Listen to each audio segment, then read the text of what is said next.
and that's actually implement and action the knowledge.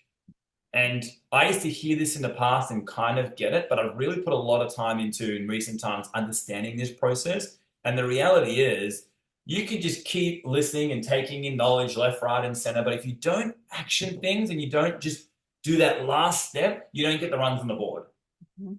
The last step that's critical. It's the last step that saves lives, right? It's the last step that changes offices. It's the last step that builds wealth, that builds freedom. It's that actually gaining knowledge and implementing and putting it in. So I would give you the challenge on the back of today's podcast. What is it today that you're going to hear that you're going to implement?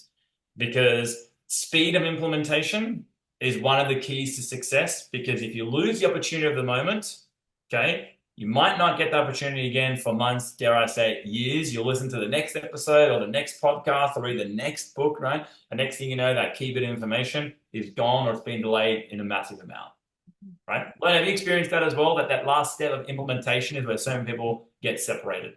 For sure. And especially in this season where you're building, your ability to implement and organize your practice is so key, and your team. Other part of that too, Bobby, is I think, as you're taking in more, like there's almost like a building of like information brewing in you, and eventually you're going to have to create, right? It's like speed of implementation, but then also what are you putting out in the world? Like, are you feeding your patients more information? Are you creating opportunities for them to learn, right? Because we don't just get to be fed, we also get to feed others, right? Yep, exactly. So I just wanted to mention that, guys, because we're going to be talking about financial care plans on today's episode. And I want to make sure that you implement what you're going to hear today, because this is an absolute key fundamental of growing a practice profitably and successfully. And that is setting up true proper financial plans.